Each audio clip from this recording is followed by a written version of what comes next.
A young billionaire ignores a child shivering in the cold at a traffic light, but when he reads the card she hands him, he breaks down in tears. Ethan Carter straightened his silk tie as he looked out the window of his penthouse apartment. The view of New York City at night was a dazzling display of lights worth millions, but it no longer stirred anything in him. His eyes swept over the illuminated skyscrapers as if he were looking at a run-of-the-mill wallpaper. "Sir, the car is ready," announced Marcus, his driver, over the intercom. "I'm on my way down," he replied without enthusiasm. Another evening, another event. Ethan checked his watch, a Swiss piece that cost more than many of his employees earned in a year. He had exactly 20 minutes to make it to the launch of a startup his company had just acquired. He wasn't running late. He never was. Punctuality was one of the many rules he imposed on himself. In the mirrored elevator, he studied his reflection, an impeccable suit, perfectly styled hair, erect posture. At 34, Ethan was the embodiment of success. His tech company had grown exponentially over the past 5 years, earning him a spot on the list of the nation's most influential young billionaires. Business magazines featured his face, calling him a genius, a visionary, an innovator, words that rang more hollow each day. The building's lobby was a parade of marble and glass. The doorman greeted him with respect, almost reverence. Ethan returned the greeting with a brief nod, without really seeing the man standing before him. "Good evening, Mr. Carter," said Marcus, opening the door to the imported car. Ethan slid into the back seat, immediately picking up his phone. Dozens of unread emails, multiple messages from executives and business partners. His life summarized in notifications. "To Park Avenue," he instructed, though Marcus already knew the destination. While the car wove through the city, Ethan automatically responded to messages. He was efficient, precise, like a perfectly programmed machine. Occasionally, he looked out the window, watching the city go by without truly seeing it. They stopped at a traffic light. There was heavy traffic, even at that hour. Luxury cars next to worn-out vehicles.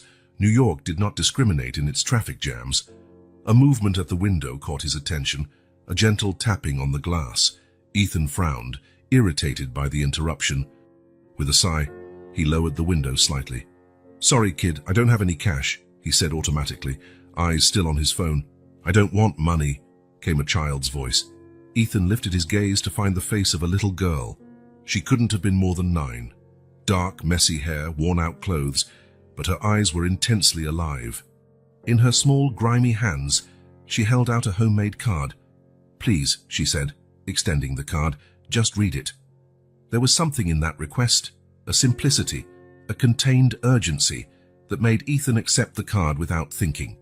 He took it mechanically, like someone receiving a random flyer on the street. "Lights green, sir," Marcus notified him. Ethan slipped the card into his jacket pocket without looking at it, and gestured for the driver to move on. In the rear-view mirror, for just a fraction of a second, he saw the girl standing in the same spot, watching the car drive away. Something about that image bothered him, but he pushed the feeling aside. He had an event to attend, people to impress, deals to close. The launch went as they always did. Elaborate speeches, rehearsed applause, expensive champagne in crystal flutes. Ethan circulated the venue, shaking hands, smiling when required, signing preliminary contracts. His name was mentioned with admiration, his presence treated as an honor. "Ethan Carter in person," said an investor, as if encountering a celebrity. "Your latest app is revolutionary. How do you always stay ahead?" Ethan gave the answer everyone expected. It's all about never being satisfied with the present and constantly envisioning the future. Sound bites. His life was full of them. Polished lines rehearsed in front of a mirror until they sounded natural. The investor smiled, impressed, not perceiving the emptiness behind the words. After 2 hours of forced networking, Ethan felt his energy drain away. He had fulfilled his role. No one would notice if he left now. "Marcus, I'm heading out. Meet me at the entrance." The cold night air was a momentary relief. While waiting for the car, Ethan adjusted his coat and felt something in his pocket. The card. He had completely forgotten about it. For a moment, he considered throwing it away without reading. It was probably just another plea for help, something his charitable assistants could handle. But something, maybe boredom, maybe a rare spark of curiosity, prompted him to pull out the small card. It was simple, handmade on a piece of repurposed cardboard. In shaky, childlike handwriting, it contained only one sentence.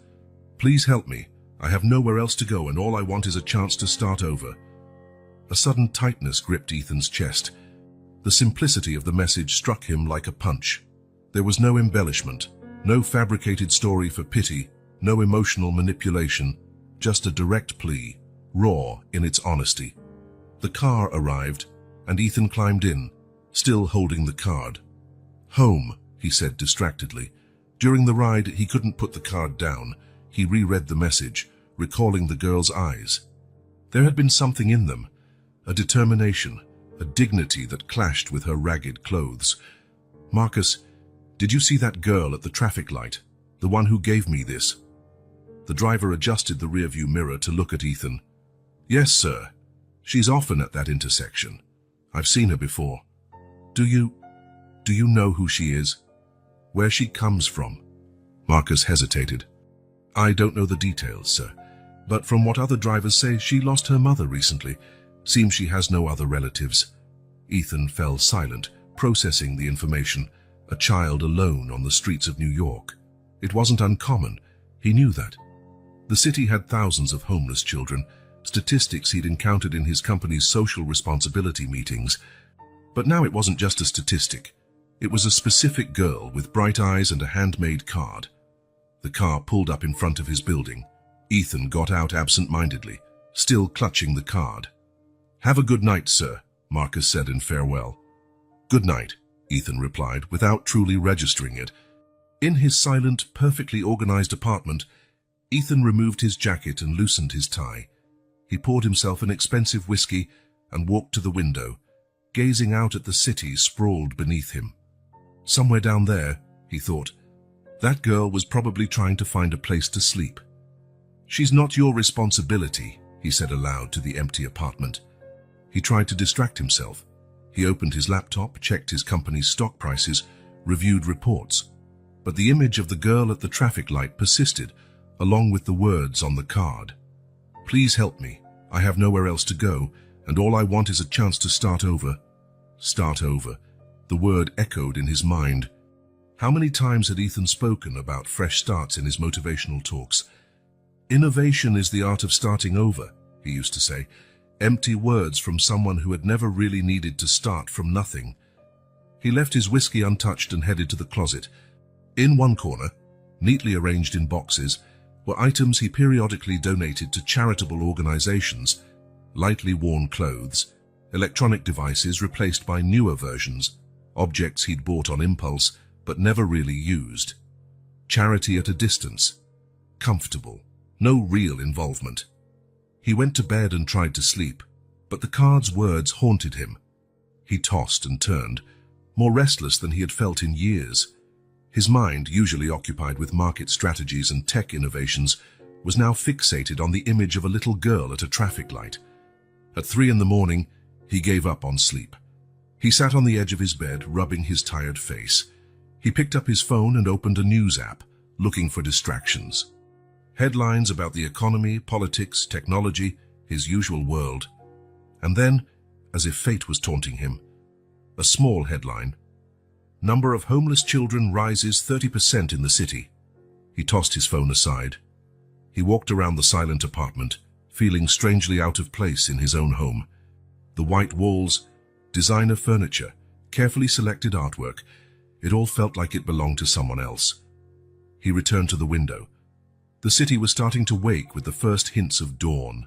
Early morning drivers, night shift workers heading home, homeless people waking in their makeshift shelters. "She's not my responsibility," he repeated, weaker this time. But something had changed. The words on the card had found a crack in the armor he had so carefully built around himself.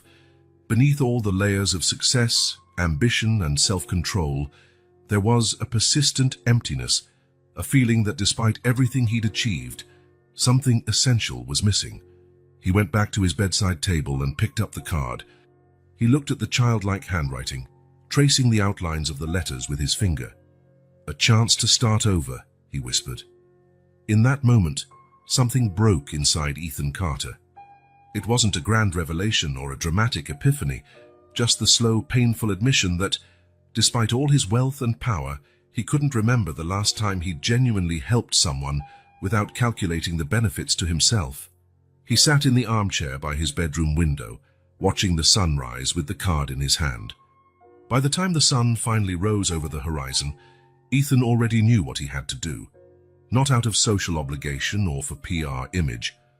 For the first time in years, something outside of business had completely captured his attention, and no matter how much he tried to deny it, he knew he wouldn't be able to move on unless he at least tried to find that girl again. The next morning, Ethan cancelled all his meetings, something he had never done before. Claire, his assistant, nearly choked when she got the call. "Cancel everything. Ethan, are you sick?" "No, I just need to handle a personal matter." There was silence on the other end of the line. In 5 years working together, personal matter had never been an acceptable excuse. "Are you sure? The meeting with the Japanese investor? Reschedule it for next week. Tell them an emergency came up." He hung up before she could protest further. He put on jeans and a simple t-shirt, clothes he rarely wore, and grabbed his car keys. "You're driving yourself today, sir?" asked the doorman, surprised to see him leaving without his driver. "Yes, Jorge. I need flexibility." He drove to the intersection where he had encountered the girl the previous night. He found a nearby parking spot and waited, watching the traffic.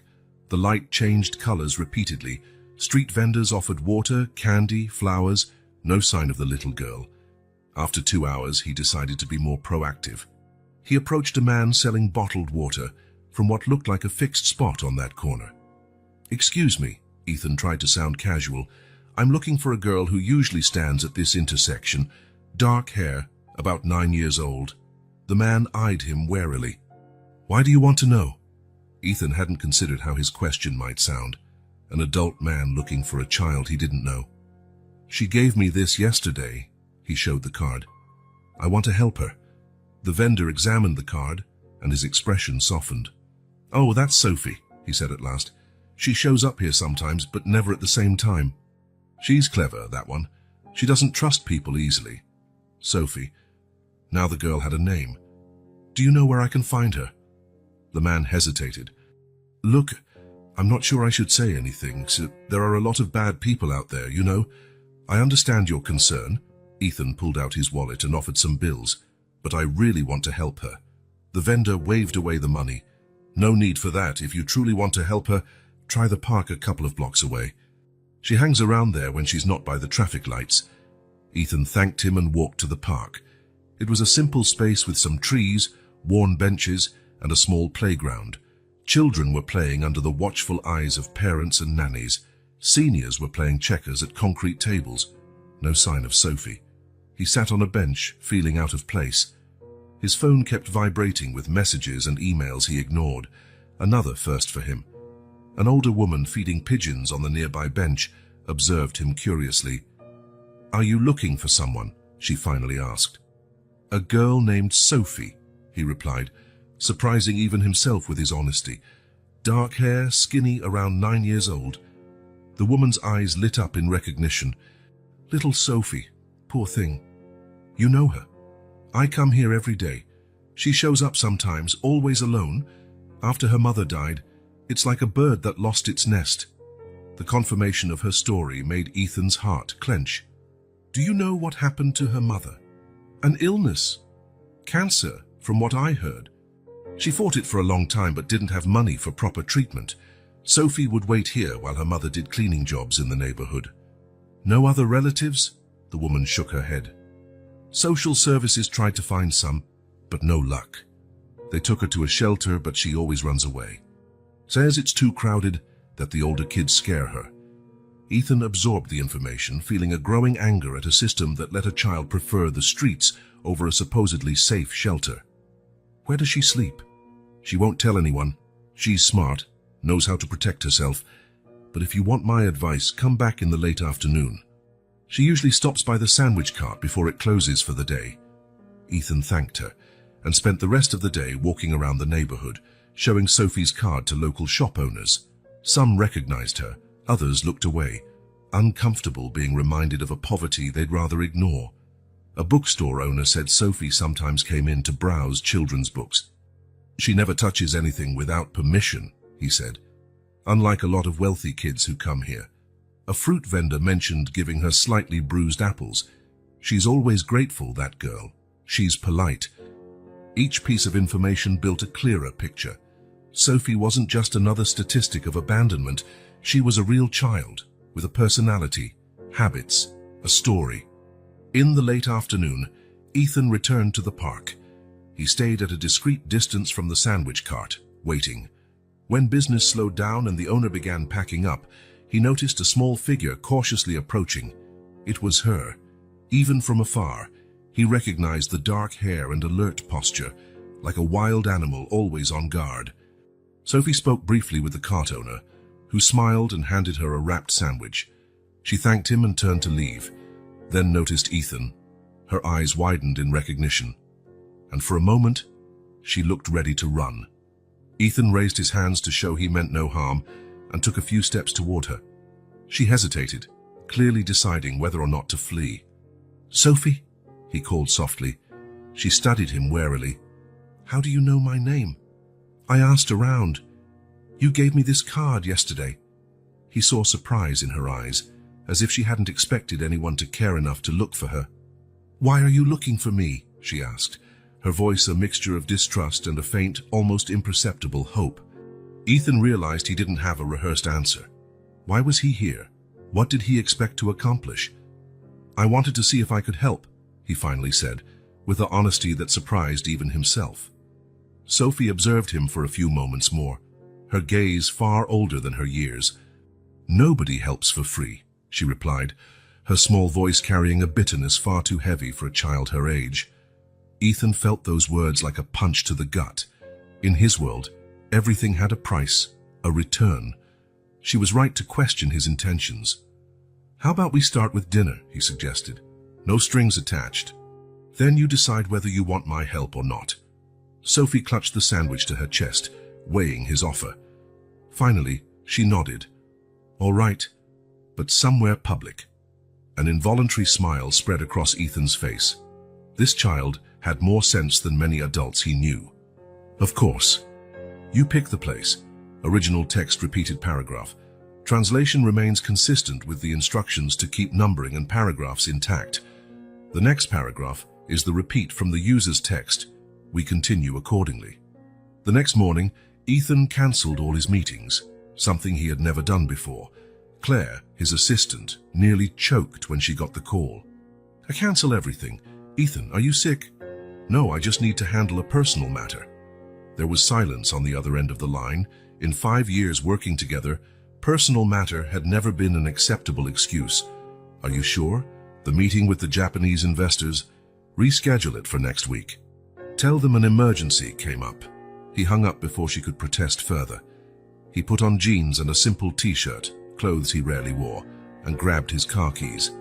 "You're driving yourself today, sir?" asked the doorman, surprised to see him leaving without his driver. "Yes, Jorge. I need flexibility." He drove to the intersection where he had encountered the girl the previous night. He found a nearby parking spot and waited, watching the traffic. The light changed repeatedly. Street vendors offered water, candy, flowers. No sign of the little girl. After 2 hours, he decided to be more proactive. He approached a man selling bottled water who seemed to have a fixed spot. "Excuse me," Ethan tried to sound casual. "I'm looking for a girl who usually stands at this intersection. Dark hair, about 9 years old." The man eyed him warily. "Why do you want to know?" Ethan hadn't considered how his question might sound. An adult man looking for a child he didn't know. "She gave me this yesterday." He showed the card. "I want to help her."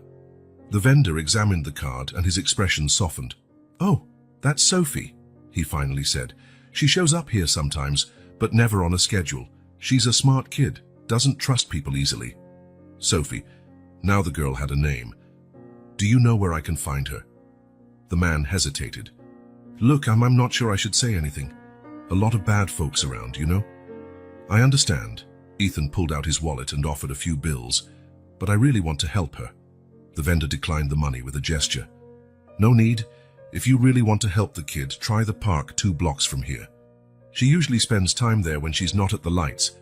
Ethan thanked him and headed to the park. It was a simple space with some trees, worn benches, and a small playground. Children ran around under the supervision of mums and babysitters. Older folks played checkers at concrete tables. No sign of Sophie. He sat on a bench and waited, feeling out of place. His phone kept buzzing with messages and emails he ignored. Another first. An older woman feeding pigeons on a nearby bench watched him curiously. Looking for someone, she finally asked. A girl named Sophie, he replied, surprised at his own candor. Dark hair, skinny, about 9. The woman's eyes lit up in recognition. Little Sophie. I used to see her here often, but it's been a few days now. Do you know anything about her? The woman shrugged. Not much. She's a reserved child. I know she has nowhere to stay, from what I understand. I've tried to talk to her a few times, offer some help, but it's hard to earn her trust. What about social services? Doesn't anyone do something? Oh, son, the woman sighed. There are so many children on the streets. The system can't handle it all. They say they tried to take her to a shelter, but she always runs away. Ethan thanked her for the information and continued his search. He spent the rest of the day walking around the neighborhood, showing a quick photo he'd managed to snap of Sophie from the traffic light. A bookstore owner recognized Sophie. She comes in sometimes, just to look at the children's books. Never touches anything without permission. Well-mannered, unlike some rich kids who come in. A fruit seller also knew her. Sometimes I give her apples that are a bit bruised. She always thanks me. A diner waiter said Sophie sometimes appeared at lunchtime. She just stares through the window. If there's extra food, I offer it to her. She never asks, only thanks if we give something. Each piece of information only strengthened his resolve. Sophie wasn't just another abandoned statistic. She was a real person with her own personality and habits. Late in the afternoon, Ethan returned to the park and waited near the sandwich cart. The owner recognized him from his earlier questions. Still looking for little Sophie? The man asked as he packed up. Yes, people said she might come here. The man nodded. Usually, yes, but not today. I already prepared a sandwich for her if she shows up. He showed a wrapped package with care. Is it all right if I wait? Sure, but I can't guarantee she'll come. She's unpredictable, like most homeless kids. She learned not to follow a routine. It's safer that way. Ethan waited until nightfall, but Sophie didn't show. He returned the next day and the next, always the same intersection, the same park. Nothing. It was as if she had disappeared. On the 4th day, Claire called, worried. Ethan, what's going on? The investors are getting impatient.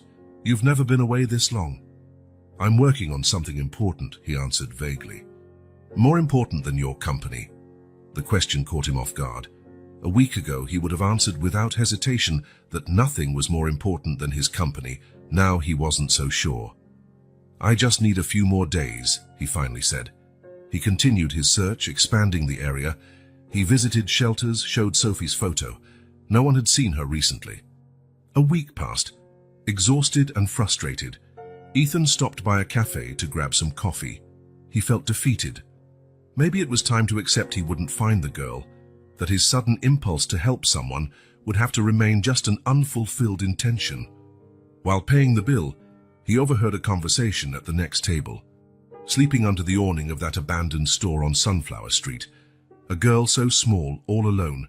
I called social services, but by the time they arrived, she was gone. Ethan froze, listening to every word. What did she look like? He asked, turning to face the table. The woman looked surprised at his intrusion. Oh, maybe 9 or 10. Dark hair, really skinny. Why? Sophie, he murmured. That must be Sophie. He left in a hurry, ignoring the puzzled looks. Sunflower Street was only a few blocks away. If Sophie was hiding in that area, maybe he still had a chance to find her. As he drove, a mix of anxiety and hope churned inside him. Why was he so obsessed with finding this one particular child? There were thousands of children in the city who needed help. What made Sophie different? He had no answer. He only knew that since reading that simple plea on the card, something had changed within him. He had to find her. He had to try helping. Even if it was just to prove to himself he could still feel something beyond ambition and boredom. When he reached Sunflower Street, the sun was already setting. The abandoned store was easy to spot. Broken windows, a dilapidated facade, a sad symbol of urban decay. He looked around, searching for any sign of Sophie, but the street was deserted. Resigned, he decided he'd return the next day. Something told him he was close to finding her, and for the first time in years, Ethan Carter felt he was doing something truly important. Ethan returned to Sunflower Street at first light the following morning.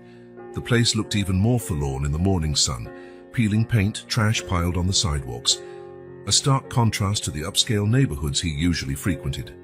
He parked his car and walked around the abandoned building. He hesitated before circling it, scanning under the awning as the woman in the cafe had mentioned. With every step, questions he had no answers for filled his mind. Why couldn't he just forget this girl? Why had her story affected him so deeply when he heard sad stories all the time? Rounding the corner, he saw the awning and beneath it, a small huddled figure. His heart pounded. It was her, Sophie, sleeping on folded cardboard, using an old backpack as a pillow. Such a common sight in the city that most people walked by without noticing. But now in front of his eyes, it felt like an open wound in the reality he knew. He approached quietly, unsure how to proceed. Waking her might frighten her. Waiting nearby might also seem threatening. He opted to sit a safe distance away, on a nearby step, and wait. He didn't have to wait long. As if sensing someone's presence, Sophie woke with a start, sitting up abruptly. Her gaze swept the surroundings until it landed on Ethan. Recognition came immediately, followed by clear distrust. "How did you find me?" she asked, her voice still hoarse from sleep, but her eyes fully alert. "I've been looking for you everywhere," he said honestly. "I heard someone mention a girl sleeping here." Sophie stood up quickly, gathering her few possessions with the skill of someone used to running. "Why are you looking for me? What do you want?" Ethan caught the fear in her voice. For a homeless child, a stranger was rarely good news. "Your card," he said, pulling it from his pocket. "You asked for help. I'm here to offer it." Sophie paused, staring at the small card in his hands. For a moment, she seemed surprised, as though she hadn't expected anyone to be moved by her words. "I hand out a lot of those," she admitted. "No one ever comes back." The simplicity of her confession hit Ethan hard. How many times had she asked for help, only to be ignored? How many people, like he almost had, he took the card and never bothered to read it? "I'm hungry," Ethan said suddenly. "Know any good place for breakfast around here?" The abrupt change of subject caught Sophie off guard. She hesitated, studying him as if trying to decipher his real intentions. "There's a bakery on the corner," she replied at last. "The owner sometimes gives me yesterday's bread. Would you like to join me?" My treat. Sophie clutched her backpack, clearly sizing up the risks. "Why are you doing this?" "Because I want to help, and because I'm also hungry." After a few seconds, that felt eternal. Sophie nodded. "Fine. But in the bakery, a public place." Ethan smiled, admiring her caution. "Sure. You lead the way." The bakery was a simple establishment, but clean and welcoming. The smell of fresh bread filled the air. The owner, a middle-aged woman, widened her eyes upon seeing Sophie enter, accompanied by a well-dressed man. "Sophie, what a surprise to see you coming in through the front door," the woman teased kindly. "He invited me," Sophie explained, pointing at Ethan. The woman studied him with barely disguised suspicion. Ethan felt her scrutiny and, oddly, was grateful for it. It was good to know someone was looking out for Sophie, even from a distance. "Can we sit here?" he asked, indicating a table near the window. The owner nodded, still watchful. "I'll bring the menu."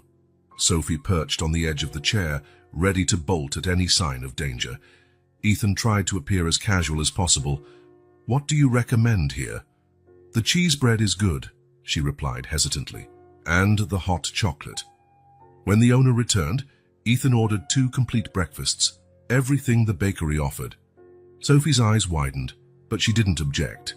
"So," Ethan began, trying to start a conversation, "how long have you been on the streets?" Sophie looked away, suddenly fascinated by the tablecloth. "A few months," she answered vaguely.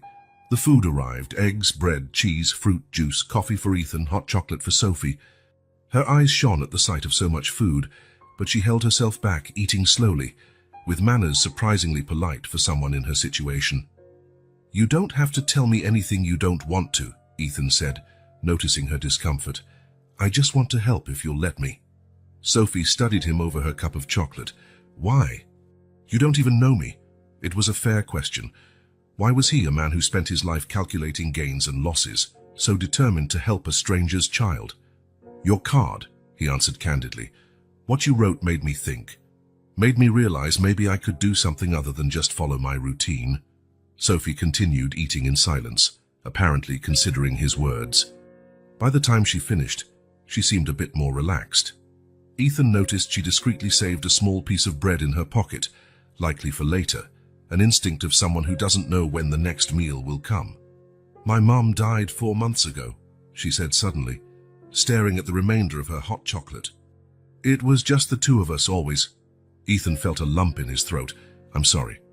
"She was a housekeeper, worked in big homes, like the ones you probably own," Sophie continued, her voice quiet but steady. "She always said she'd give me a better life. She put me in school, bought me books when she could, did everything so I could learn. Said education was the one thing nobody could take away from me." Ethan listened, absorbing every word. "When she got sick, she kept working, even when she was too weak to clean properly. We had no money for good doctors. By the time we got a spot in the public hospital, it was too late."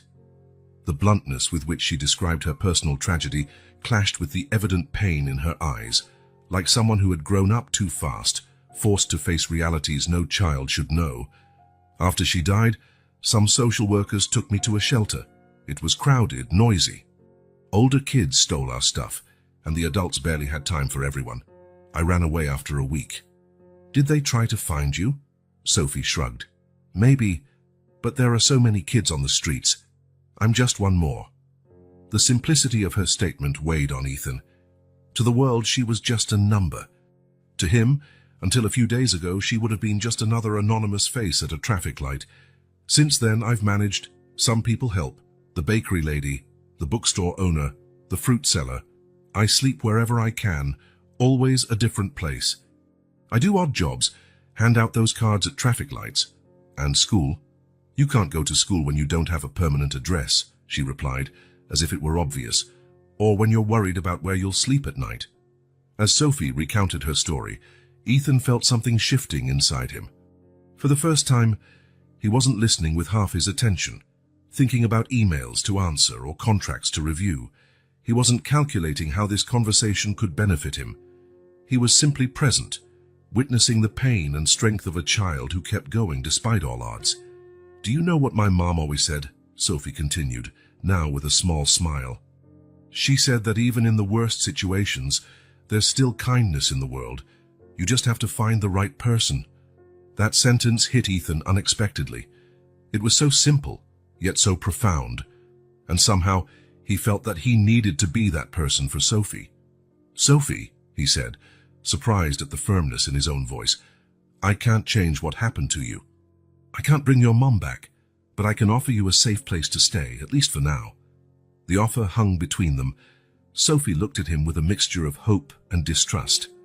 "Why? What do you get out of it?" A valid question, one he wasn't sure he could fully answer. "Maybe I need this as much as you do," he said honestly. "Maybe I need to remember there's more to life than work and money." Sophie kept studying him, her gaze far older than it should be for her age. "Do you have a big house?" she finally asked. "I have a pretty spacious apartment," he answered, surprised by the change of subject. "With a spare room?" "Yes, a few." Sophie nodded slowly. "Can I leave whenever I want?" "Of course. It's not a prison. What if it doesn't work out? What if I don't like it, or you don't like me?" Her practical worry, so adult in nature, made Ethan's heart ache again. "Then we'll find another solution. Together. But I won't just send you back to the streets." Sophie went silent for a long moment.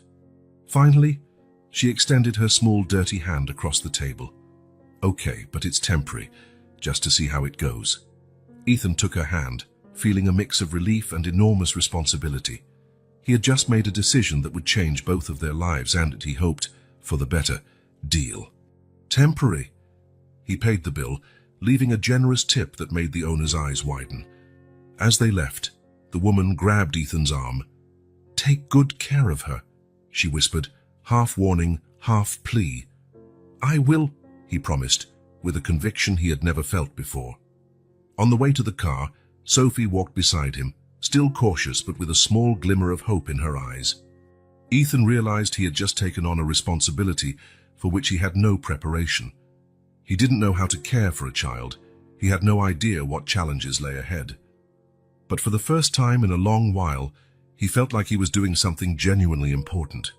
Ethan's apartment seemed even bigger through Sophie's eyes. On that first day, she walked cautiously through the rooms, as if afraid of breaking something or leaving marks on the spotless floor.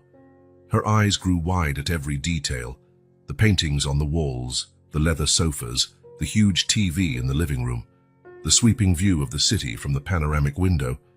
"This will be your room," Ethan said, opening the door to one of the guest rooms. It was a spacious, elegant space, decorated in neutral tones like the rest of the apartment, impersonal but comfortable. Sophie stepped inside hesitantly, her worn backpack looking out of place against the sophisticated decor. "Can I really stay here?" she asked, voice almost a whisper. "Of course, it's all yours." She touched the king-size bed with her fingertips, as if testing its reality. "I've never slept in a bed this big." That first night, Ethan discovered he had no idea what a child needed for dinner. His fridge only held leftover gourmet takeout and some fruit. They ended up ordering pizza, which made Sophie's eyes light up momentarily. "Eat as much as you want," he said when he noticed her taking only a small slice. "I'm saving the rest for tomorrow," she replied matter-of-factly.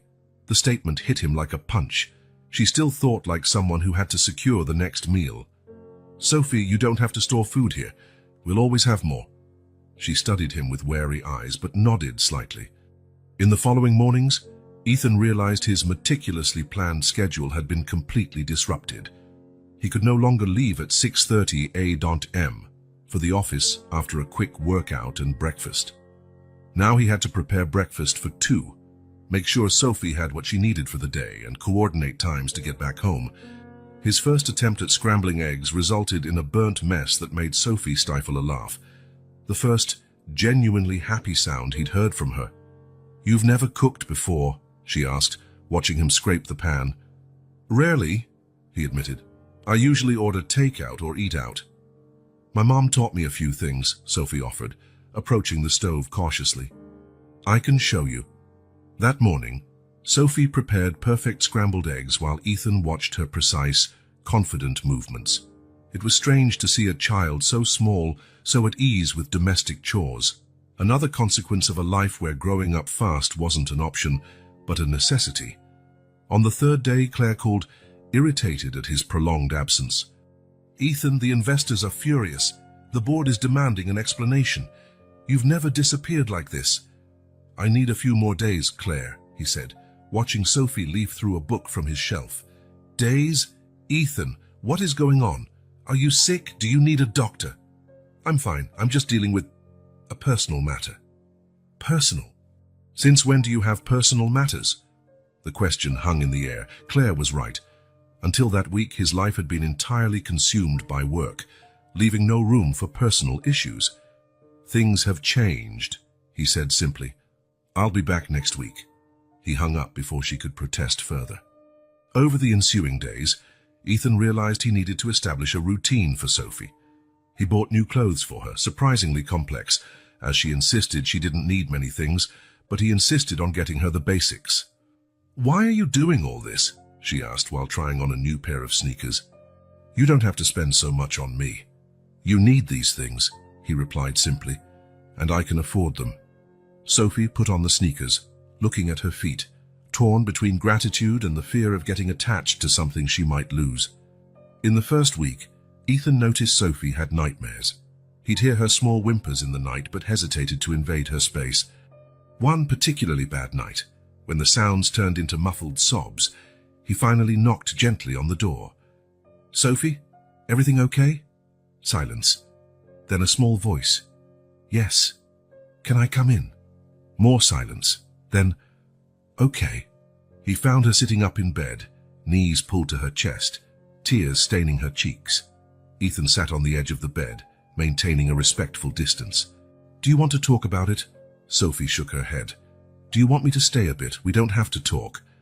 A slight nod. Ethan picked up a book from the bedside table. "Can I read you something?" Another nod. He started reading, his soft voice filling the silence of the room. When he looked again, Sophie had drifted off to sleep. For the first time, he felt he was truly helping. A routine took shape naturally. Breakfast together, a few hours of remote work for him while Sophie read or drew, lunch, an afternoon outing, to the park, the bookstore, or the grocery store, and dinner. It was a simple life, radically different from the hectic schedule he once kept. Sophie, for her part, watched Ethan's every move with cautious eyes, as if constantly expecting him to show signs of regret or impatience. She kept her few belongings neatly in her room, ready to leave at any moment.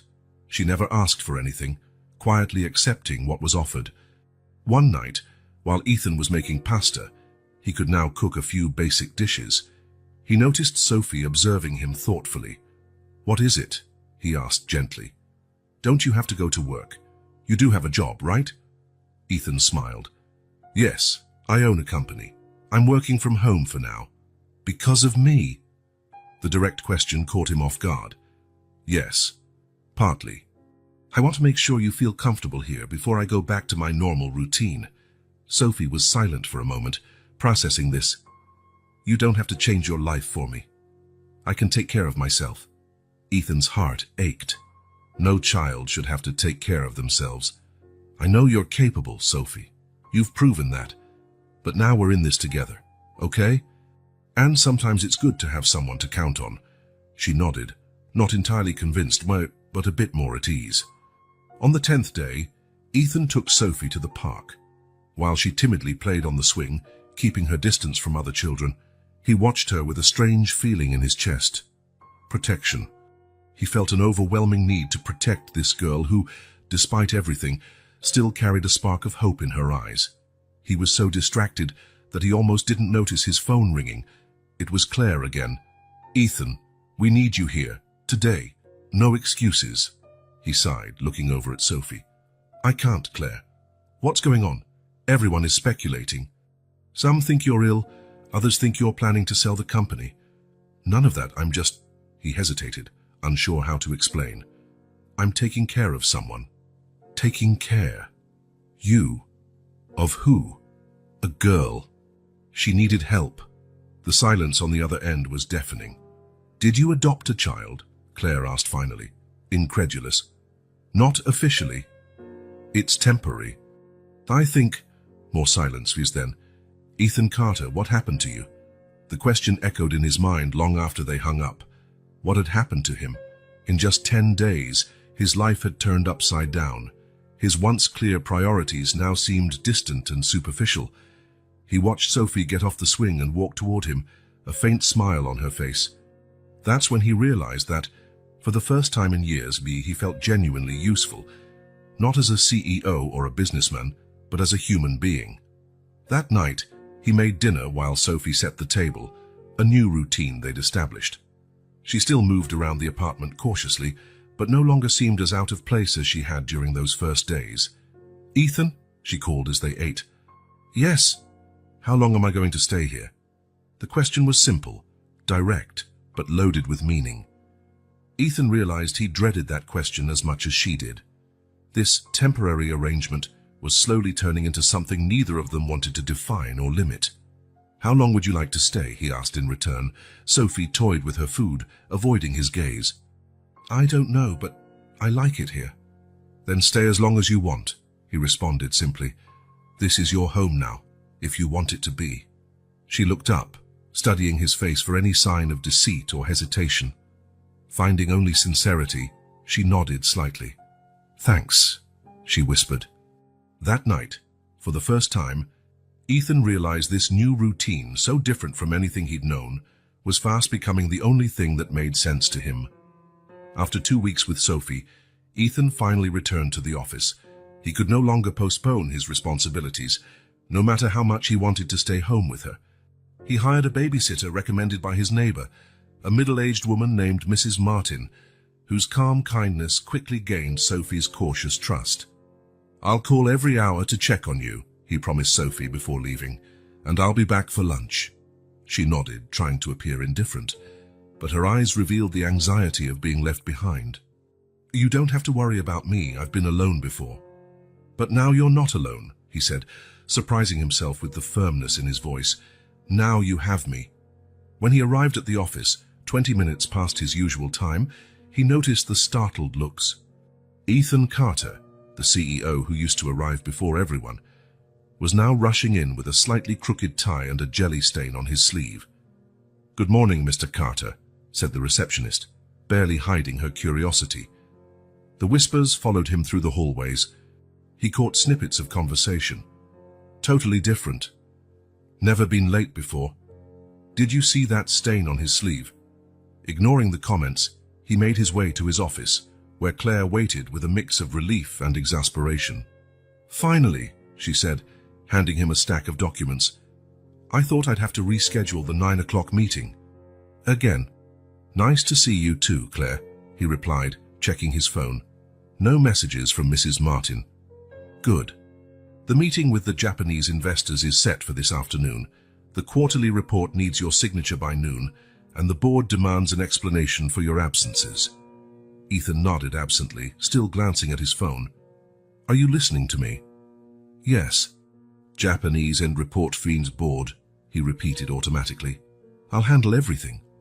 He sat at his desk and began reviewing documents, but his mind kept drifting to Sophie. Was she comfortable with Mrs. Martin? Had she eaten a proper breakfast? What if she had a nightmare while he was gone? The 9 o'clock meeting was a disaster. He lost track of the presentation several times, forgot important names, and even yawned in the middle of a crucial discussion. The executives exchanged puzzled looks. This was not the Ethan Carter they knew, the man whose attention to detail was legendary. When everyone left, Claire closed the meeting room door and faced him. "What was that?" "You seemed like you were on another planet." "I'm sorry, I'm a bit distracted." "A bit? Ethan, you just proposed a strategy we discussed and rejected 3 months ago." He sighed, rubbing his tired eyes. He hadn't slept well the night before. He'd stayed up listening for any sounds in the apartment, worried Sophie might need him. "I know I haven't been myself lately." "That's an understatement," she crossed her arms. "Rumors are all over the place. Some people think you're sick. Others think you're secretly selling the company. Ricardo in accounting even bet you're having an affair with a married woman." Ethan almost laughed at the irony. "None of the above." "Then what is it?" "Because in 5 years I've never seen you like this. Distracted, arriving late. This isn't you." He hesitated. He hadn't planned to tell anyone about Sophie so soon. He wasn't even sure how to explain it. He was still figuring it out himself. But Claire deserved the truth. "Remember when I was gone for nearly 2 weeks? How could I forget? It was chaos.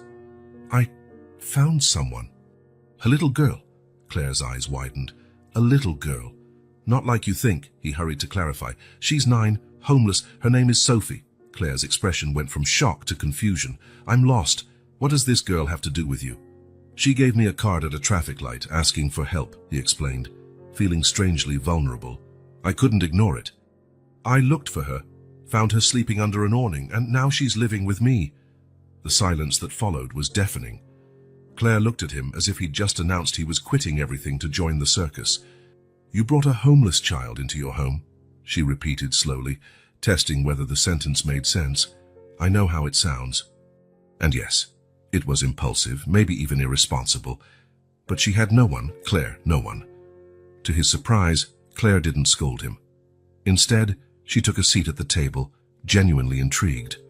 What's she like? Smart, really smart, and tough in the way only kids who've been through a lot can be. She cooks better than I do, keeps her things organized, never complains.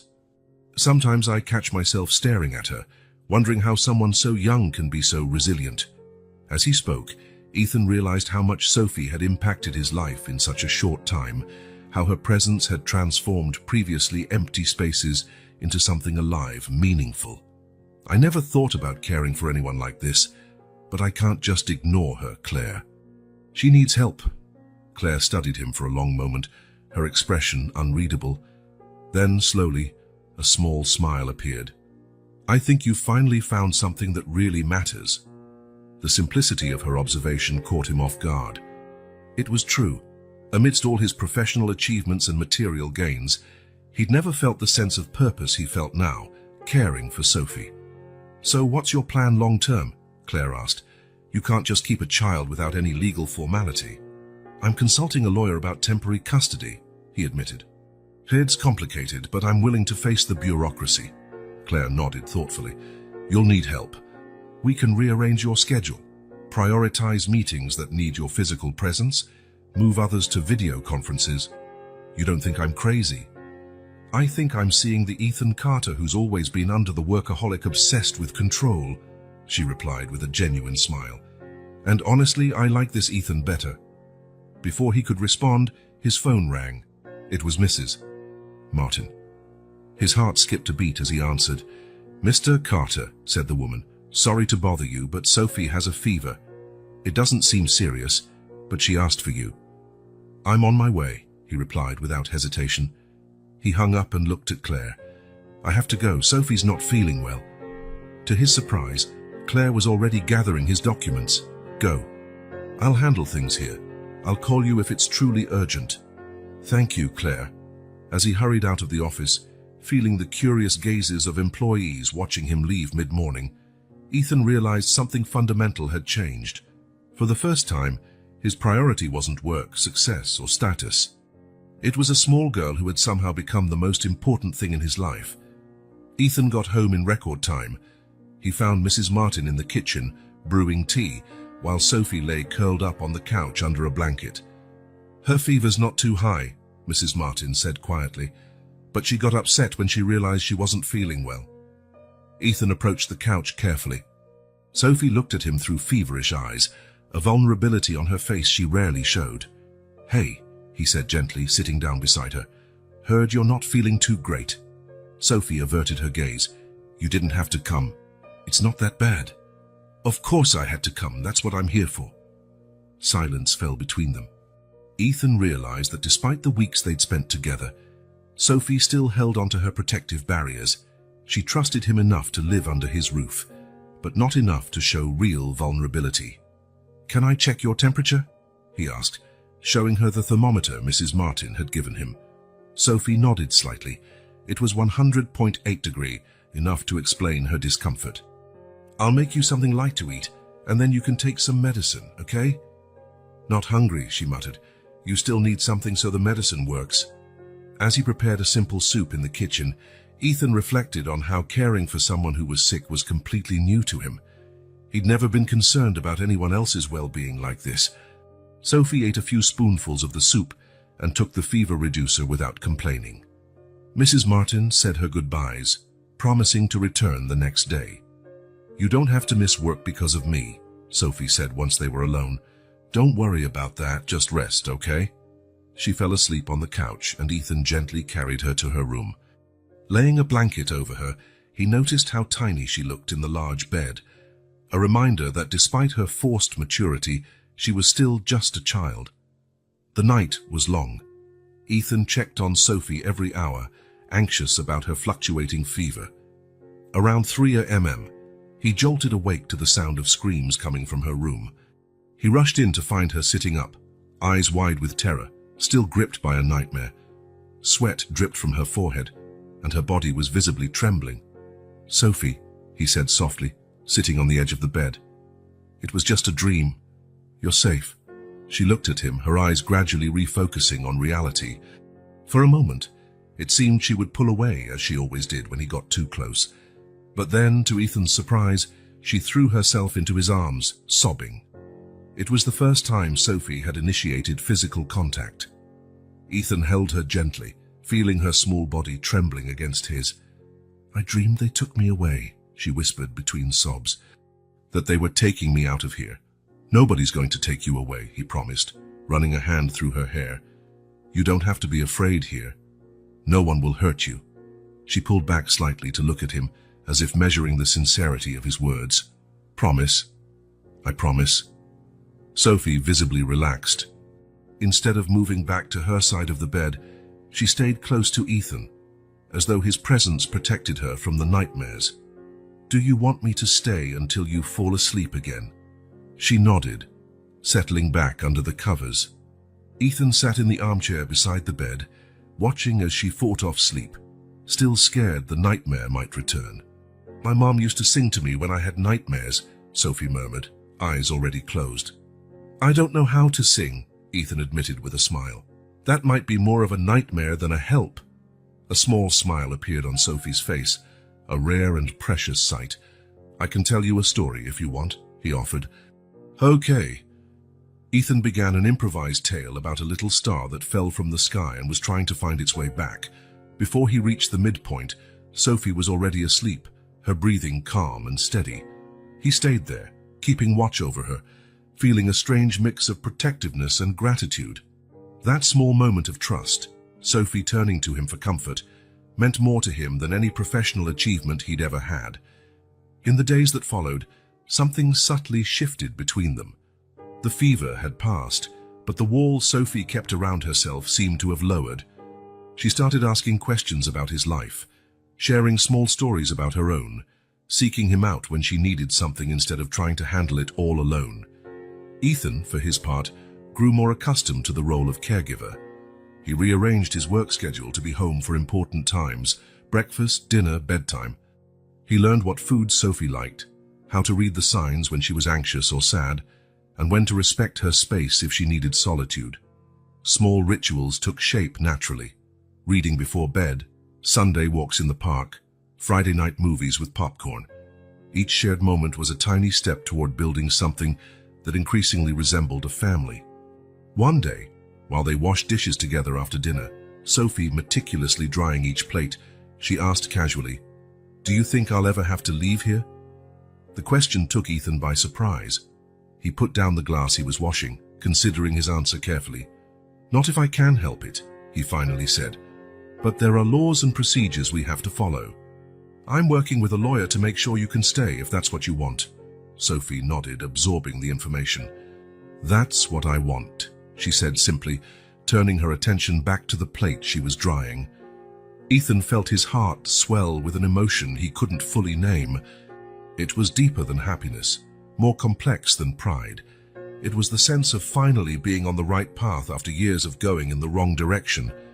One Saturday morning, Ethan watched Sophie leafing through an old book she'd found in his collection. Her small fingers gently touched the pages, her eyes devouring every word with the hunger of someone who had been deprived of something precious. "Do you like reading?" he asked, sitting beside her. "My mom used to say that books are windows to other worlds," she replied, not taking her eyes off the page. "At school, I always went to the library during recess." The casual mention of school made Ethan realize something he'd been neglecting. Sophie had been out of formal education for months. Amid all the adjustments, schooling had taken a back seat. "Do you miss school?" Sophie shrugged, but her expression said otherwise. "A little. I liked learning new things." That same afternoon, Ethan took her to a large bookstore. Sophie's eyes widened at the towering shelves. "Can I look at the children's books?" she asked timidly. "You can look at any books you want, and pick some to take home." "How many?" "As many as you can carry." It was the first time he saw a genuine, full smile brighten her entire face. As she explored the children's section with the care of an archaeologist on a precious dig, Ethan found himself smiling too. The bookstore visit was just the beginning. In the following days, he took her to a museum, to a small water park, to a science fair. He watched her face transform with the wonder of simple discoveries most children took for granted.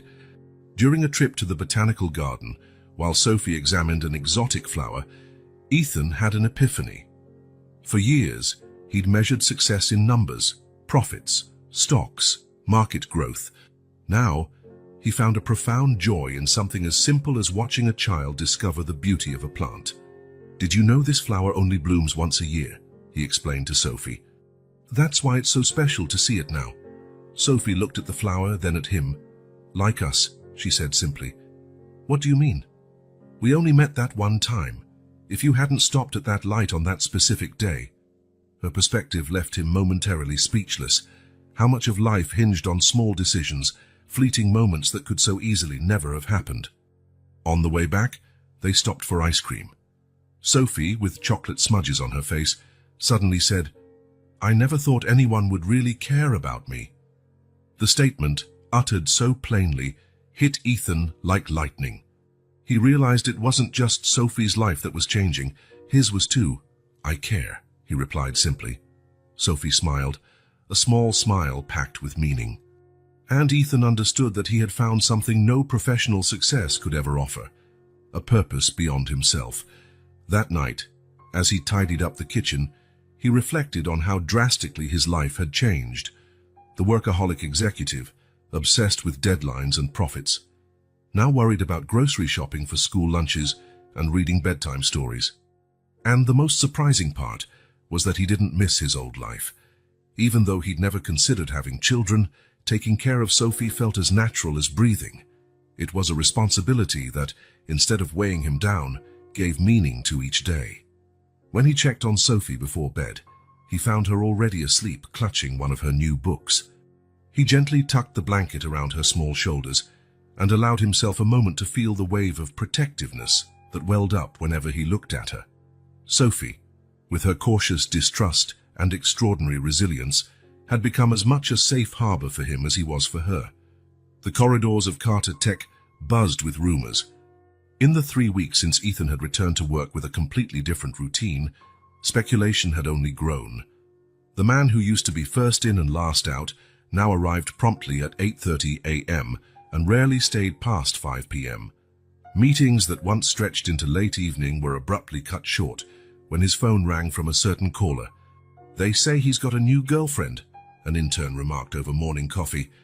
"A girlfriend? He's never had time for relationships," a colleague responded. "I bet he's got a serious health issue." "I heard he's secretly negotiating a sale of the company," whispered another employee. "That's why all these mysterious absences and private calls." In his office, oblivious to the gossip, Ethan was wrapping up a video conference with foreign investors. Years ago, he would have insisted on an in-person meeting, flying around the world if needed. Now the practicality of doing it all remotely seemed obvious. Claire entered without knocking, her habit since taking on more responsibilities. "The board meeting got moved up to Thursday," she said, placing a folder on his desk. "And Ricardo is panicking about your plan to pause the Nexus project." "Nexus can wait. We have more important things now." "Like the social housing initiative you launched out of nowhere," Ethan smiled faintly. That project was inspired by a conversation with Sophie about what it was like living on the streets. Using the company foundation's funds, he'd started a program to provide temporary housing for homeless families, especially single mothers with children. "Exactly. And also the new scholarship program." Claire folded her arms, eyeing him with a mix of admiration and concern. "Shareholders are uneasy, Ethan. Your sudden focus on social projects, the changed schedule, the rumors. Some are questioning if you're still committed to the company's growth." "The company's never been better," he replied calmly. "Last quarter's numbers were the best in our history. Still, people notice the change. You used to be—" She hesitated, looking for the right word. "Ruthless." Ethan pondered that. It was true. For years, he was known for his almost obsessive determination, his willingness to sacrifice everything, relationships, health, for the company's success. That reputation had preceded him for so long that now, when he finally sought balance, people suspected something was wrong. "Priorities change, Claire. Because of Sophie. Because of what Sophie showed me," he corrected her. "There's a whole world outside these walls that I was ignoring. Real people, with real problems, that we can help." Claire sat in the chair opposite his desk, her expression turning serious. "Ethan, are you absolutely sure about what you're doing? Taking on this responsibility can change your entire life." The question lingered, loaded with significance. It was no longer just about work hours or new projects. It was about the fundamental transformation Sophie had sparked in his life and the consequences that would follow. He thought for a moment before answering. It already has changed my life, and for the first time that doesn't scare me. Claire nodded slowly, as if finally understanding something essential about him. In that case, we need a better strategy, not to hide what's happening, but to integrate it into your public life. What do you mean? Eventually, the media will discover Sophie. You're a public figure, Ethan, a tech billionaire suddenly taking in a homeless child. That's a headline. Ethan felt a chill. He hadn't considered the media aspect. Sophie had been through enough. The last thing she needed was public scrutiny. I don't want to expose her. Maybe you won't have to. Claire picked up her tablet. We can stay ahead of it. Issue an official statement on your terms without sensationalism. And we can use it to highlight your new social initiatives. Ethan shook his head, annoyed at the suggestion. I'm not using Sophie as a marketing ploy, Claire. That's not what I mean. I'm talking about controlled transparency versus uncontrolled rumors. If we don't tell the story, someone else will, and they'll probably spin it into something sensational. He considered her words. Claire was right about one thing: the story would eventually get out. When it did, the media would try to frame it as a redemption arc for a ruthless billionaire or some other cynical angle. I'll think about it, he conceded, but nothing happens until I talk to Sophie first. It's her life, too. As he left the office that afternoon, Ethan already had 3 calls from board members worried about the rumors regarding his personal projects. One of them, a veteran investor who had backed him from the start, was especially blunt. Ethan, we're hearing stories about you taking in a homeless child. If it's true, you need to reconsider. This sort of situation could become a legal nightmare, not to mention the impact on your reputation, and by extension, the company. The old Ethan would have caved to the pressure, weighed the risks, calculated the pros and cons, and chosen the path that safeguarded his enterprise and fortune, even at the cost of personal attachments, but that Ethan no longer existed. I appreciate your concern, he replied firmly, but my decision is made, and I suggest the company prepare for some changes in our approach to social responsibility. When he arrived home, he found Sophie and Mrs. Martin at the kitchen table, poring over schoolwork. After consulting an education specialist, Ethan had hired tutors to help Sophie catch up on what she'd missed.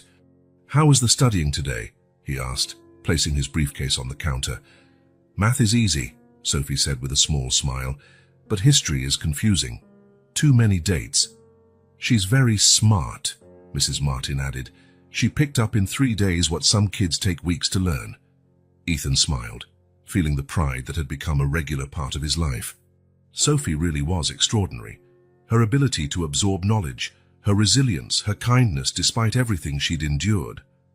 After Mrs. Martin left, as they made dinner together, another new routine they both enjoyed, Ethan casually brought up his conversation with Claire. Some people at work are curious about you, he said, choosing his words carefully. And Claire thinks the media might find out we live together. Sophie stopped chopping vegetables, her expression suddenly guarded. Is that bad? Not necessarily, but it might mean people start asking questions, taking pictures, that kind of thing. Will that be a problem for you? For your work? Her concern for his well-being rather than her own was so typical of Sophie that it made his chest tighten. I don't care what they say about me, he said honestly. I just worry about your privacy and your comfort. Sophie resumed chopping vegetables, absorbing the information. When I was on the streets, I learned how to be invisible, she said finally. People look right through you like you don't exist. Now they're going to see me too much. The wisdom in that simple observation impressed him once again. We can control it, at least partially. Decide what we share, what remains private. You won't kick me out if it gets too complicated. The question, spoken softly, revealed that her fear of abandonment still lingered deep inside her. Never, he stated firmly. No matter what happens, we're in this together. Got it? She nodded, a small smile returning to her lips. That night, after Sophie went to bed, Ethan sent a message to Claire. Let's move forward with your plan. on our terms, and get the legal team ready. We're expanding our social project significantly. Anyone who's not on board can invest somewhere else. For the first time in his life, Ethan Carter was openly challenging the expectations of the corporate world that had always defined his existence. He was ignoring warnings, veiled threats, pressure to conform, all because a little girl with a handwritten card had awakened something in him he never knew he possessed: the courage to do what was right, not just what was profitable or safe. 3 months after Sophie moved in, Ethan made a decision that had been growing in his heart. He wanted to legally formalize his relationship with her. No longer was it enough to be a temporary guardian.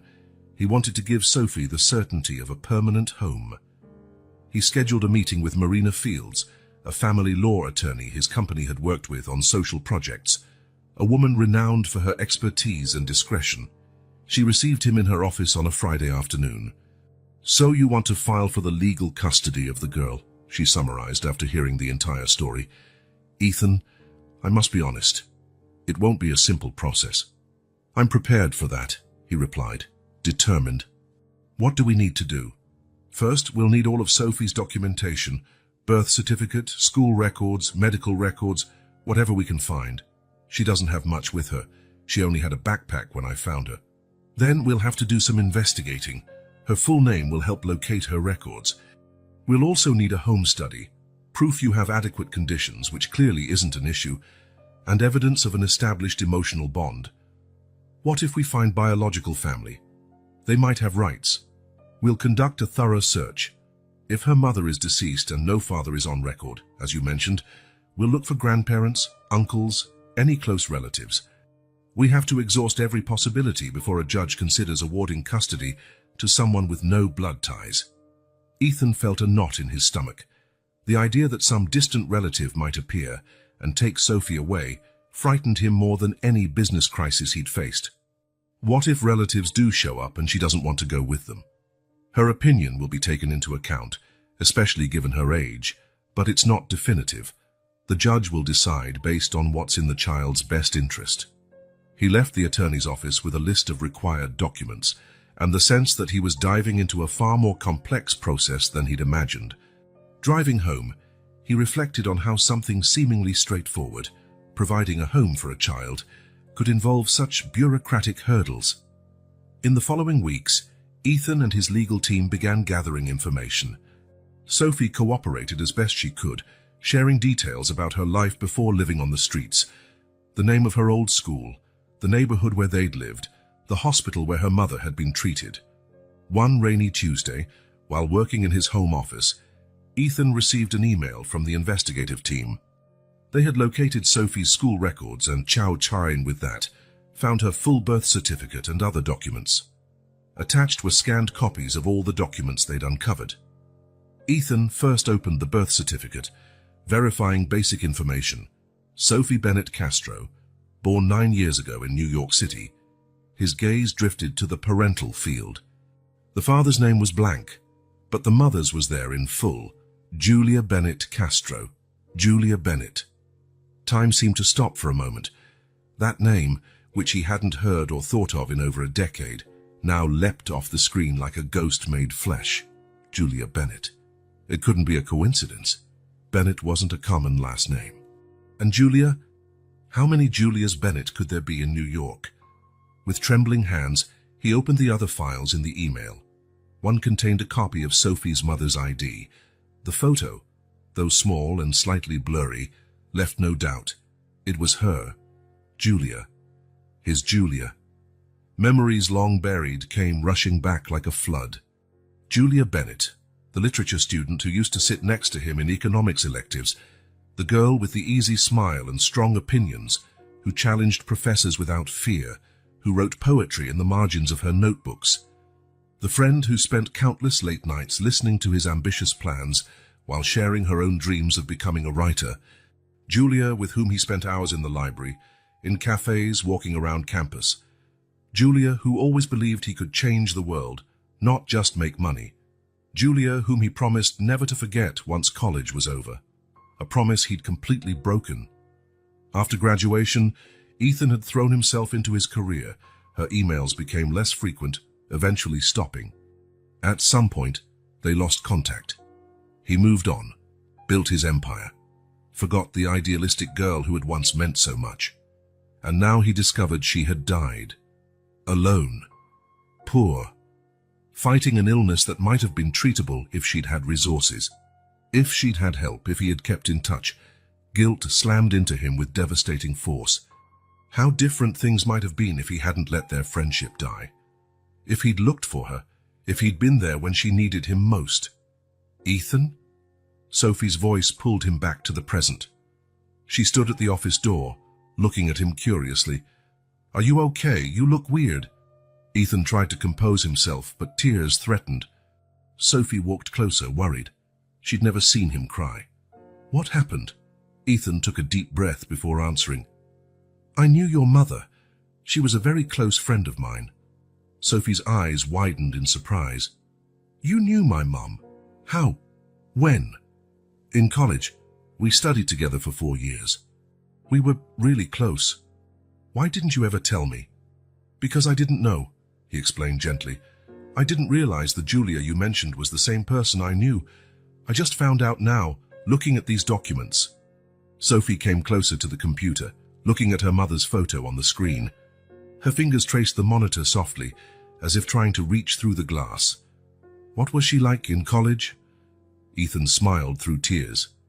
"Brilliant, stubborn, full of ideals. She wrote amazing poetry and talked about literature with the same passion I had for technology and business." Sophie's face lit up. "She kept writing poetry. She used to read it to me before bed." The small confirmation that the Julia he knew had stayed true to herself, even in hardship, brought Ethan a bittersweet solace. "Did she change a lot?" he asked, wary of the answer. Sophie considered it. "I don't know how she was before, but she was always smiling, even when she was sick. She said life was too short to waste on sadness." It was so characteristic of Julia that Ethan couldn't hold back another wave of tears. How had their paths diverged so completely, only to reconnect now through Sophie? Did she ever mention me?"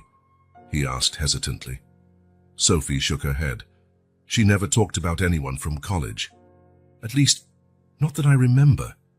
Her answer hurt, but it was understandable. Why would Julia talk about friends who had left her behind, who hadn't been there when she needed them? That night, after Sophie went to bed, Ethan rummaged through old boxes until he found what he'd been searching for, a college photo album. Among pictures of graduations and parties, there she was, Julia with her dark hair and vibrant eyes so much like Sophie's. In one photo, they stood together, smiling, her arm around his shoulders, their faces close, young and full of hope for the future. Realizing Sophie was Julia's daughter changed something that was already important to him into an almost sacred mission. It was no longer just about helping a child in need. It was about honoring the memory of someone who had once meant the world to him. It was about atoning, even if belatedly, for abandoning a friendship that should have endured. Ethan's determination to secure Sophie's custody intensified. He told his legal team to spare no effort or expense. Every bureaucratic hurdle would be met, every requirement fulfilled. "It's not just a responsibility now," he told Claire the next day. "It's a way to honor a friendship that never got closure." Life, with its unpredictable twists and mysterious connections, had found a way to bring Ethan and Julia back together. Not how he had imagined, but through the daughter she left behind. 2 months after learning about Julia, Ethan faced the most challenging part of it all, the American legal system. In his corporate world, obstacles were conquered with money, powerful connections, and efficient teams. But in the realm of adoption and child custody, he found that even all his wealth and influence couldn't guarantee quick results. "I don't understand why it takes so long," he vented to Marina after yet another postponed hearing. "I can offer Sophie everything, and in the meantime, she's stuck in this legal limbo." The attorney gave him a patient smile. "Ethan, the system wasn't designed to be fast. It was designed to be thorough. We're talking about a child's life here, but we've already proven there are no living relatives, that she's safe with me, that we have a bond. What more do they want? Guarantees, certainties, This isn't a business contract you can terminate if you change your mind. It's a lifelong commitment. Her words weighed on him. Not that he had doubts. He was more certain each day that Sophie belonged in his life, but he understood the system's caution. Too many children had been hurt by rash decisions. Still, the bureaucracy felt disproportionately slow. At home, he tried shielding Sophie from the uncertainties. They kept their routine, school, dinner together, bedtime reading. But she was too perceptive not to notice the tense phone calls, the attorney visits, the rushed trips to the courthouse. One evening, while they cleaned up after dinner, she asked, "Is it really hard, adopting me?" Ethan paused, caught off guard by her directness. "It's been challenging," he admitted. "Because of me." "No, Sophie. Never because of you. It's the system that's complicated, full of steps and checks." She nodded, absorbing his words as she carefully dried a plate. "You know you don't have to do this," she finally said, her voice quiet but firm. "You've already done a lot for me, more than anyone since my mom." Ethan felt his heart tighten. Even now, after everything, she was prepared for him to give up on her. "Sophie, look at me," he said, crouching to her eye level. "I'm not doing this because I have to. I'm doing it because I want you officially in my family, our family. And no amount of bureaucracy will stop me. Understand?"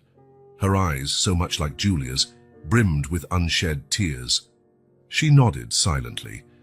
The following week brought yet another obstacle. The judge requested an extensive psychological evaluation of Ethan, questioning whether a solitary corporate lifestyle was compatible with fatherhood. "As if I'm some emotionless robot," he grumbled to Claire, who had become his confidant throughout the process. "They're doing their job," she reasoned. "And let's face it, Ethan. Before Sophie, your life was the office. You yourself said you didn't have time for relationships." It was true, and precisely the irony that bothered him. The system was judging his capacity to be a good father based on who he had been, not who he'd become with Sophie in his life. The psychological evaluation was followed by surprise home visits, interviews with Mrs. Martin, with Sophie's tutors, even with Claire and some of his employees. Every aspect of his life and his relationship with Sophie was scrutinized, dissected, filed into reports. One day, while picking Sophie up from school, he noticed someone discreetly watching him, the social worker assigned to their case. She didn't even try to hide when he confronted her.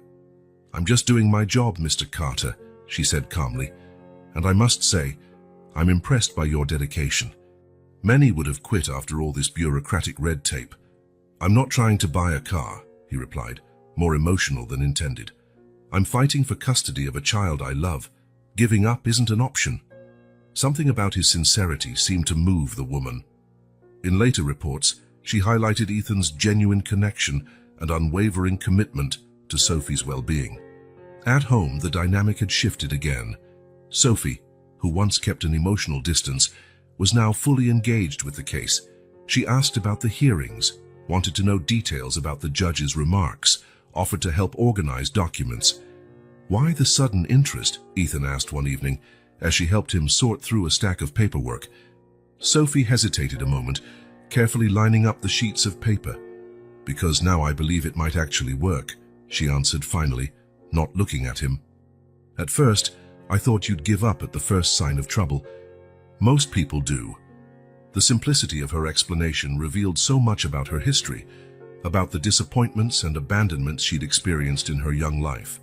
More importantly, it showed how her view of Ethan had changed. "I'm never giving up on you, Sophie," he promised, feeling the weight of those words. Never. After 8 months of legal battles, hearings, appeals, evaluations, endless paperwork, the day of the final decision arrived. Ethan and Sophie waited in the courthouse hallway, both too nervous to speak. "What if the judge says no?" Sophie whispered, breaking the tense silence. Ethan considered her question for a moment. "Then we appeal, and we keep appealing. As long as it takes." When they were finally called into the courtroom, Ethan felt as though he were about to close the biggest deal of his life, but infinitely more important. The judge, a middle-aged man with a serious expression, reviewed the documents one last time before giving his verdict. After a thorough examination of this case, and considering the extremely positive reports from the interdisciplinary team, I hereby grant permanent custody of the minor, Sophie Bennett Castro, to Mr. Ethan Carter. The formal, direct words took a second to register. When he understood what they meant, Ethan felt a tremendous weight lift from his shoulders. He looked at Sophie, whose face held a blend of shock and joy. "Is it over?" she whispered. "Is it official?" "It's official," he confirmed, fighting back tears. "We're a family now, legally." After receiving congratulations from Marina and signing the final papers, they stepped out of the courthouse into the afternoon sun. In the car, before starting the engine, Ethan noticed Sophie rummaging in her backpack. "I have something for you," she said, handing him a small handmade card. Ethan's heart raced as he recognized the gesture, so reminiscent of the first card she had given him that night at the traffic light. With trembling hands, he opened it and read Sophie's careful handwriting. "Thank you for not giving up. Thank you for giving me a home." Lost for words, Ethan pulled her into a hug, realizing he had won not only a legal battle but something far bigger, the challenge of earning the complete trust of the extraordinary girl who was now officially, his daughter. The drive back home after the final hearing was quiet, but not like the tense silences they'd once shared. It was a comfortable silence, full of thoughts and feelings too big for words. Ethan drove with a lightness he hadn't felt in years. Occasionally, he glanced at Sophie in the passenger seat, her fingers running over the edge of the official document she now held. Sophie Bennett Carter. "Do you think she would approve?" Sophie asked suddenly, breaking the silence. Ethan didn't need to ask who she meant. "Your mom, Julia?" Sophie nodded, her eyes on the cityscape passing by the window. "I'm certain she would," he replied, choosing his words carefully. "More than anything, your mom wanted you to be safe and happy, and I'm sure she'd be glad we stayed connected, even after all this time. Do you think it was a coincidence, me finding you at that traffic light?" The question made Ethan reflect. In his rational world of numbers and statistics, coincidences were just random events without special meaning. But this felt different. "I'm not sure," he admitted. "Maybe it's what some people call fate." Sophie seemed satisfied with that answer. They returned to their peaceful silence for the rest of the trip. When they finally arrived at the apartment, now officially their home, they were greeted by a small surprise. Claire, Mrs. Martin, and Sophie's tutors had prepared a simple celebration with balloons, a cake, and a banner reading "Welcome Home, Sophie Carter." "You all did this?" Ethan asked, genuinely surprised. "Claire's idea, Mrs. Martin explained, hugging a slightly embarrassed Sophie. "She said important moments deserve to be celebrated." Sophie looked around at the decorations and the people gathered for her, eyes bright with held-back tears. For a child who had lost so much, having people celebrate her arrival was overwhelming. "Thank you," she whispered, her voice trembling. The small celebration was simple and warm.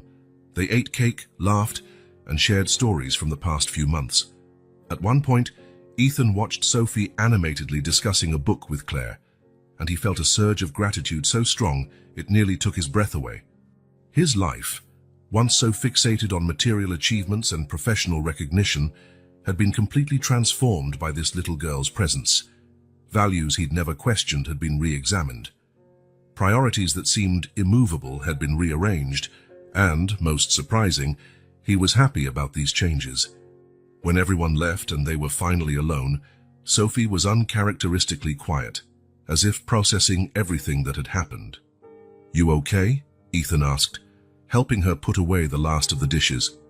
"Yeah, just thinking." "About what?" She hesitated, carefully folding a napkin. "About how everything changed. A few months ago, I was sleeping under an awning, not knowing if I'd have anything to eat the next day." She paused, glancing around the apartment. "Now I have my own room, new clothes, I go to school, and I have you." The simplicity with which she summarized the radical transformation of her life moved Ethan deeply. "You know," Sophie continued, more thoughtful now, "my mom always said life is full of surprises, that when one door closes, sometimes a window opens somewhere else, totally unexpected. Your mom was a wise woman, Ethan replied, feeling a tug of nostalgia at the thought of Julia, the friend he lost without ever knowing how much she meant. "I'm going to take a shower," Sophie announced. "Then we can watch that movie you promised." "Sure, I'll make some popcorn."